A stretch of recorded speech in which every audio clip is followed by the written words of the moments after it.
This is the...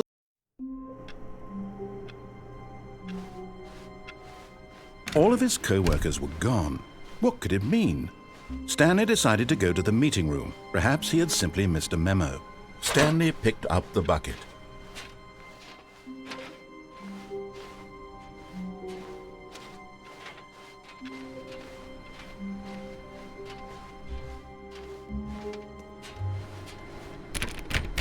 Oh, please. Are you really just doing this for the achievement? Click a door 5 times. Is that all that you think an achievement is worth? No. I can't just give these merits away for such little effort. A measly 5 clicks. Now suppose you were to click the door 20 times. I would say that's the kind of effort that warrants recognition. I have to say I'm still not feeling the satisfaction of witnessing true effort for a noble cause. Perhaps 50 clicks will do it. Yes, almost certainly 50 clicks.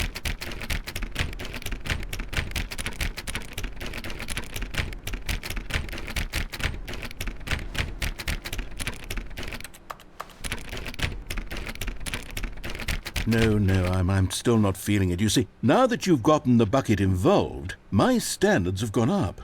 Merely clicking a single door is no longer enough. Now, I want to see you press this bucket against multiple doors. Now that's the kind of thing that merits an achievement.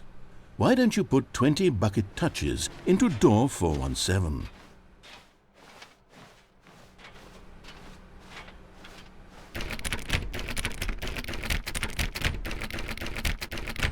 Okay, great. Now, go touch the bucket on door 437 a few times.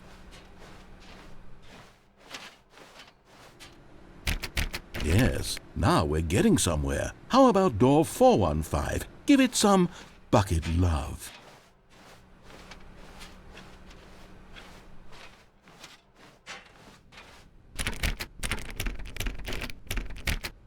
Now back to door number 437.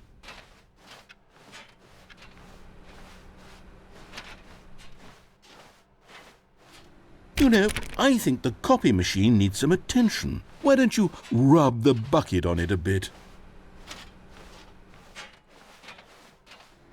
All right, back to room 417. I'm really feeling it now. I think we're getting somewhere. Okay, now bring the bucket on top of employee 419's desk.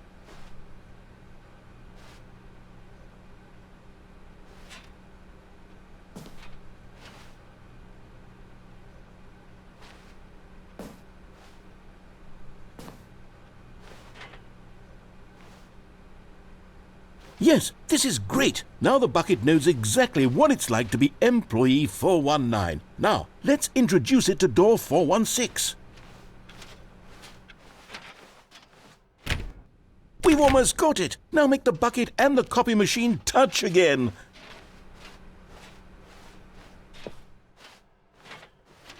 Finish it off, Stanley. 5 touches of the bucket on door 430. Yes! We did it! Wow! That felt amazing. You know, not all buckets will get this kind of experience. They won't all know what it's like to slam repeatedly against nearly every door in one section of an office building, or what it's like to be employee 419. Buckets may dream of an experience like this, but few can say they've truly lived it. You've given a bucket hope today. Stanley, I'm very proud of you. Stanley clutched the bucket tightly to his chest. This was not the correct way to the meeting room, but Stanley had felt the bucket calling to him, telling him that the employee lounge was simply the place to be. And here it was. Had the bucket turned out to be correct? No, never mind. The bucket was wrong. Stanley took the door on his left to go back to the meeting room. No, said the bucket. don't go to the meeting room. Go somewhere else. The cargo lift, yes. Good, Said the bucket. now ride the lift all the way to the top. There's something up there I need you to do. Stanley did not question why or how this bucket was speaking to him. It should have alarmed him, of course, because buckets can't talk. But Stanley chose not to think about this obvious fact. He was firmly convinced that the bucket had spoken to him, and he unthinkingly did whatever the bucket asked. In here. said the bucket. Go into this dark room over here. Stanley once again obeyed blindly.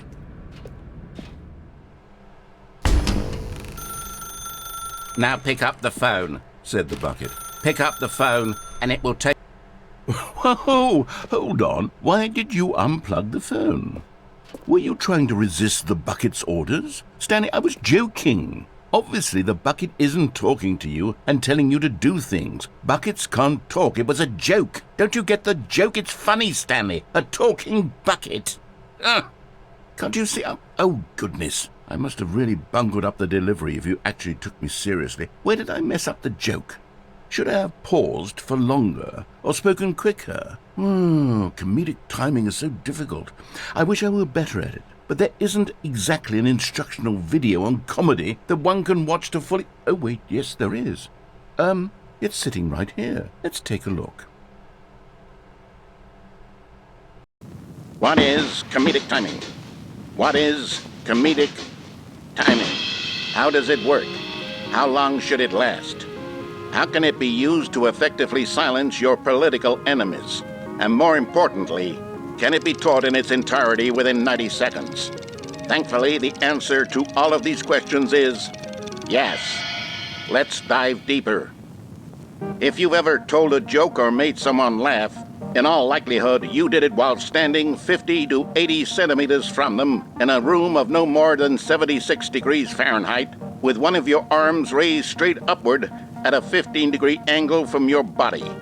These are the optimal conditions for good comedic timing. To begin the joke, start by stating and spelling your name. Next, provide a brief synopsis of the joke, including the specific times at which the recipient of the joke will laugh, and then spell out your name a second time. With these steps complete, it's time to begin the humor. Speak the entire joke in no more than 18 seconds and no less than 13 and a half, pausing only for bathroom breaks when necessary. When the joke has concluded, it is customary to inform your listener that the joke is over by declaring in your loudest possible voice, "I'm Dunny with the funny." Let's practice screaming, "I'm Dunny with the funny" now.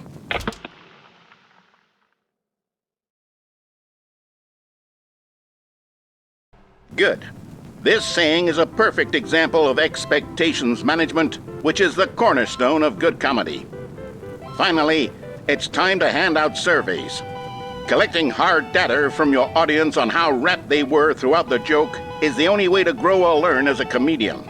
An effective survey should be no less than 10 pages long and should include the same question reprinted several times, just to ensure the survey taker is actually paying attention and not simply filling in answers at random.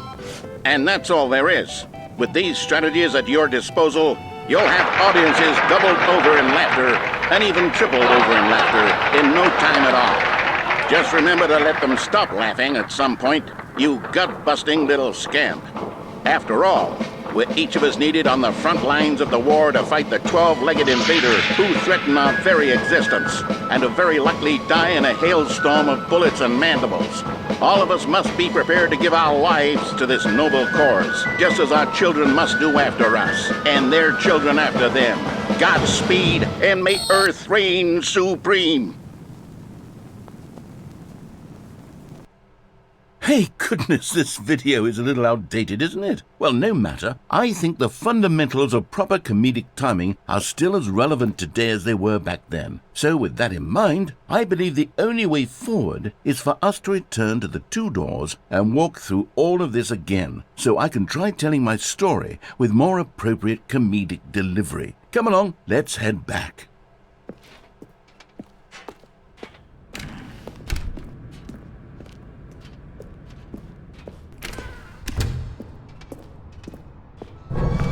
I can feel it.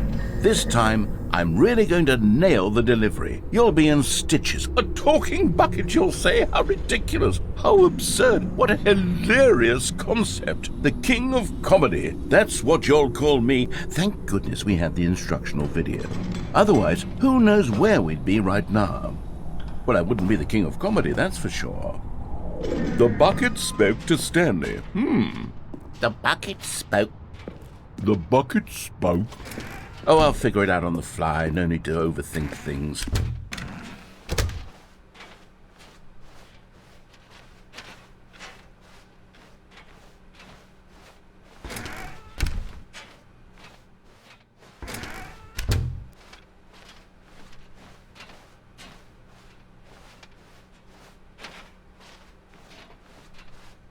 Here we go. You ready? When Stanley and the bucket came to a set of 2 open doors, they entered the door on the left.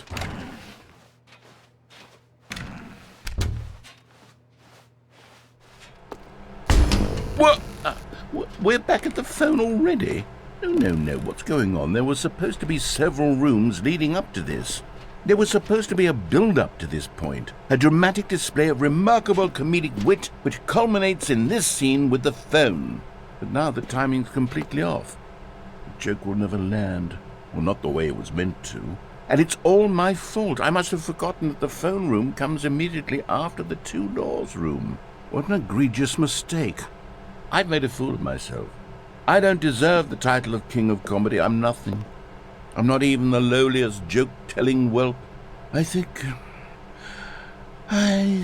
I need to go back and rewatch that instructional video again. Yes, surely that will help me improve my... Here we go. You ready? When Stanley and the bucket came to a set of 2 open doors, they entered the door on the left.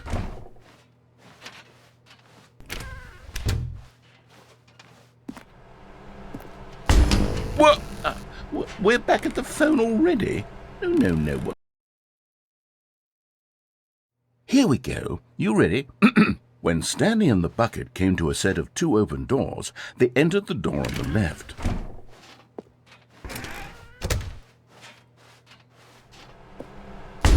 What?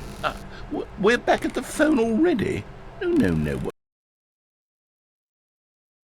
Here we go. You ready? When Stanley and the bucket came to a set of 2 open doors, they entered the door on the left. No. You were supposed to go through the door on the right, leading back to the phone. Did you not even look at the instructional video? I think this is all covered very clearly. There's no way I can make the comedic timing work now. It's done. The joke is completely done and over. It's all your fault, Stanley.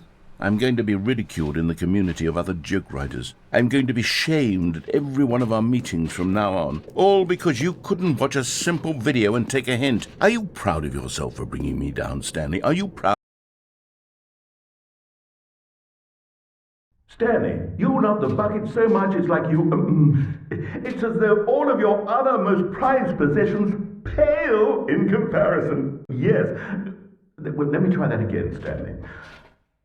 I heard that you are pale with shame over how unabashedly in love with a bucket you are. No? Still not? Is it the delivery? Pale with shame. Pale with shame? Pale... What's another word to describe a bucket? Stanley, this bucket is so metal. I think I saw it playing guitar. No. We're getting away from making fun of Stanley's obsession with the bucket, which was the whole point of this. I'm no good at these jokes. I need more instructional videos. That's exactly what it is. That's what will make me the king of comedy again. More instructional videos. Let's see.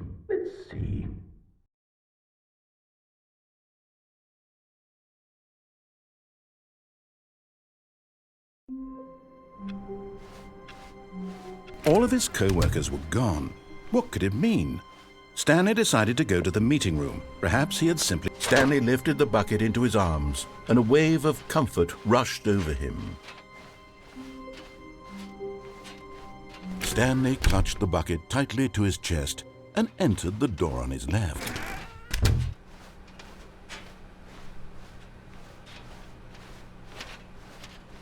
Still no one was here. Stanley needed the bucket's warmth and comfort now more than ever.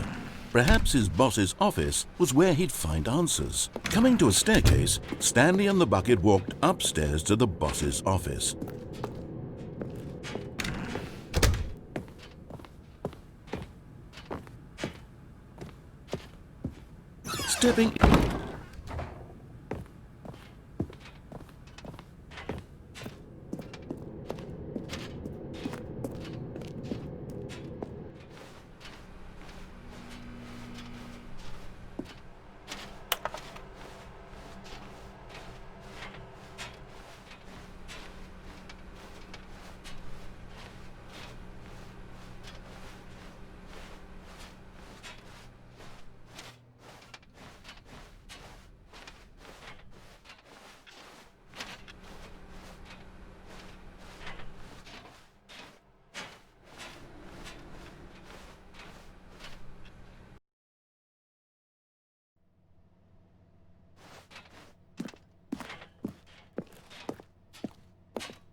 But Stanley simply couldn't handle the pressure.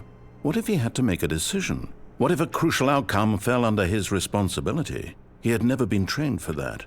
No. This couldn't go any way except badly. The thing to do now, Stanley thought to himself, is to wait. Nothing will hurt me. Nothing will break me. In here I can be happy forever. I will be happy. Stanley waited. Hours passed, then days. Had years gone by? He no longer had the ability to tell. But the one thing he knew for sure, beyond any doubt, was that if he waited long enough, the answers would come. Eventually, someday, they would arrive. Soon, very soon now, this will end. He will be spoken to. He will be told what to do. Now it's just a little bit closer. Now it's even closer. Here it comes.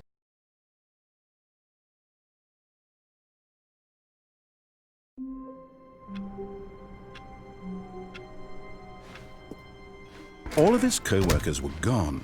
What could it mean?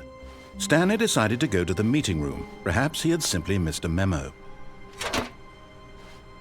And try not to lose this one too, you dolt.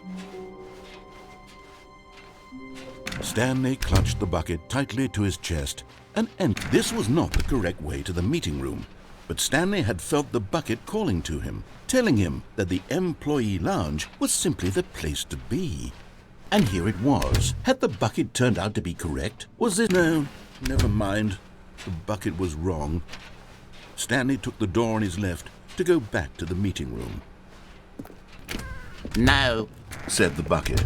don't go to the meeting room. Go somewhere else. The cargo lift, yes. Go there. Go to the cargo lift.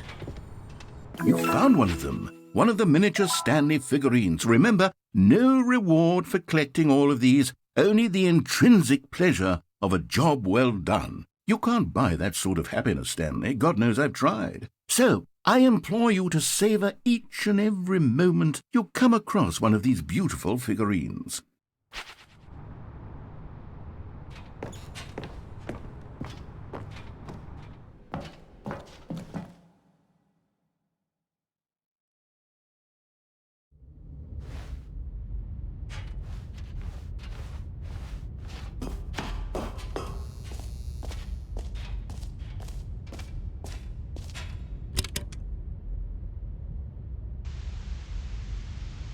Okay, this is day number 295, tape number... I don't even know. I've lost track. Nothing feels real anymore. The longer I study this bucket, the less sense anything makes.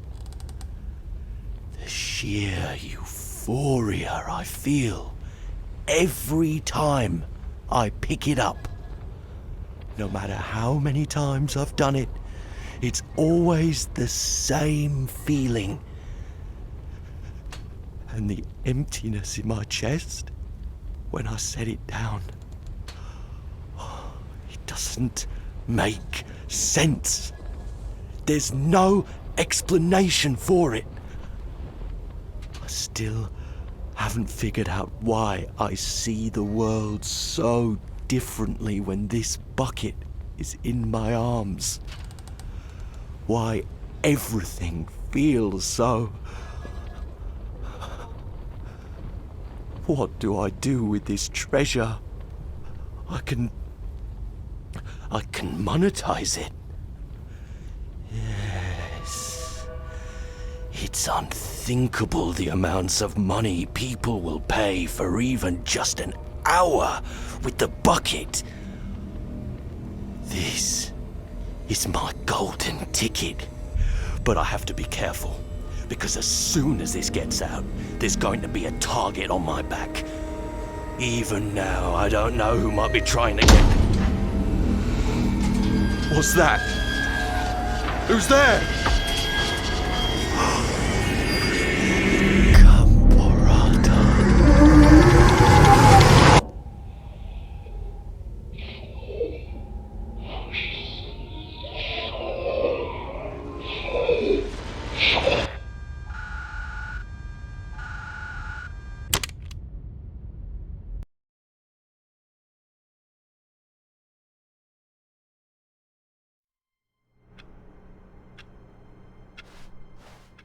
All of his co-workers were gone.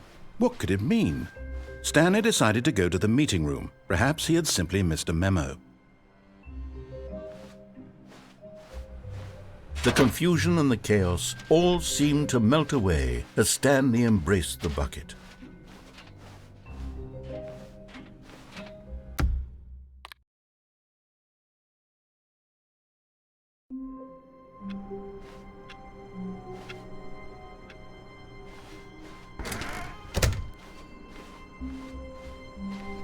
When Stanley came to a set of 2 open doors, he entered the door on his left.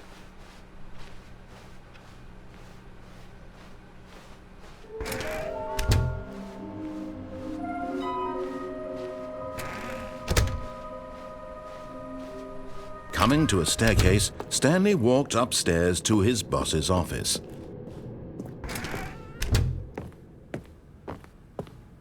Stepping into his manager's office, Stanley was once again stunned to discover not an indication of any human life.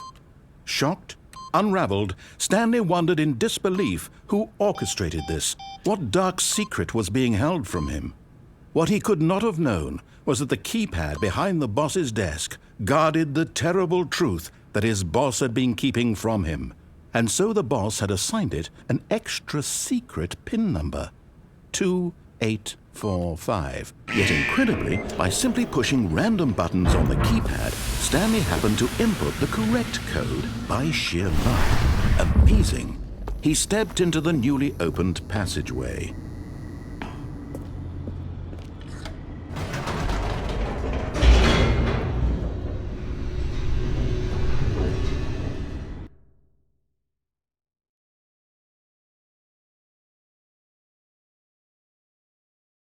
Descending deeper into the building, Stanley realized he felt a bit peculiar.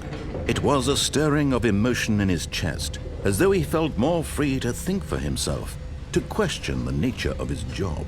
Why did he feel this now, when for years it had never occurred to him? This question would not go unanswered for long. Stanley walked straight ahead through the large door that read Mind Control Facility.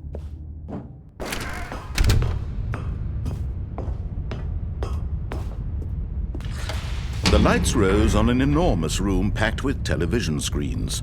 What horrible secret did this place hold? Stanley thought to himself. Did he have the strength to find out? Aha! You've made it to the bottom of the mind control facility. Welcome! You see, back when the Stanley Parable first launched in 2013, getting to the bottom of the mind control facility was a bug that we simply didn't catch during development. And you all sent us lots of photos of it on Twitter and acted very superior about it. And you're all very, very clever. Good for you. Anyway, when it came time to update the game, we knew that we had to do something about this little goof of ours. So here you go. New content. You can call it the bottom of the mind control room ending, if that enhances your perception of the value of these updates. Isn't that what you crave? New content? Always more content, more, more. And I'm here to give it to you. I'm here to make it seem like we really covered every nook and cranny of the game with secrets and Easter eggs. How about this? We wrote a new piece of music just for this section. You won't hear it anywhere else in the game. It's a secret that's just for you. That's how special you are. We call this track Good Job You've Made It to the Bottom of the Mind Control Facility. Well done.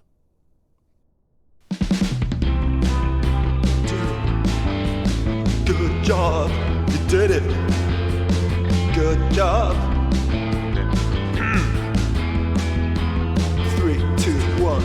Good job, you made it to the bottom of the mind control facility. You jumped on the catwalk. You should have been careful. You should have been careful. It used to be a bug, but now it's an ending. Now it's an ending. And I believe in you. I believe in your ability to cross this barrier and chase your dreams. But railings don't mean anything. Good job, you did it. Good job, you did it. Good job, you did it. Good job, you did it. Good job, you did it. Good job, you did it. Good job, you did it. Good job, you did it. Good job, you did it. Good job, you did it.